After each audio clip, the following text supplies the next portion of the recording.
साधु और चरित्रहीन स्त्री की कहानी। बहुत समय पहले की बात है। एक जंगल में एक साधु तपस्या कर रहा था। वह साधु ब्रह्मचर्य और संयम का पालन करता था और प्रभु के ध्यान में लीन रहता था।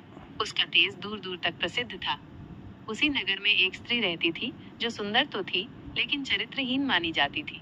उसका व्यवहार ऐसा था कि समाज में उसकी प्रतिष्ठा नहीं थी, परंतु वो बहुत चतुर और अहंकारी थी। जब उसने साधु के बारे में सुना कि वो अपने तप और संयम के लिए प्रसिद्ध है, तो वो मन ही मन ईर्ष्या करने लगी।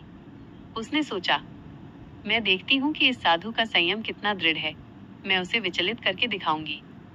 वो रोज जंगल में जाती और साधु के पास से आकर्षक वेशभूषा में निकलती, इशारे करती, मुस्कुराती, पर साधु बिना ध्यान भंग किए ईश्वर की साधना करता रहता। ये क्रम कई दिनों तक चलता रहा। एक दिन उस स्त्री ने हिम्मत बढ़ाई और साधु के पास जाकर कहने लगी, हे साधु, क्या तुम मुझे नहीं देखते? मैं तुम्हारे साथ रहना चाहती हूँ। संसार में क्या रखा है? चलो, हम साथ जीवन बिताएं। साधु ने आंखें खोली और शांत स्वर में कहा, हे देवी, तुम ये क्यों कर रही हो? तुम्हारी सुंदरता क्षणिक है। जीवन का उद्देश्य केवल भोग नहीं, मोक्ष है।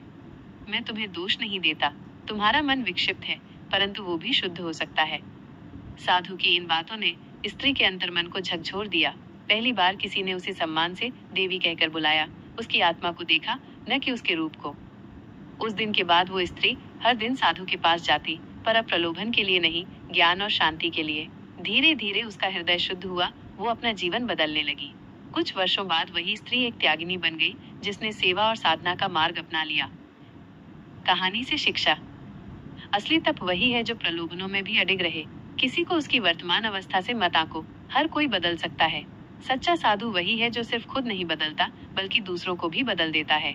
चरित्रहीनता कोई स्थायी दोष नहीं। यदि आत्मा जाग जाए तो पतित भी पावन बन सकता है।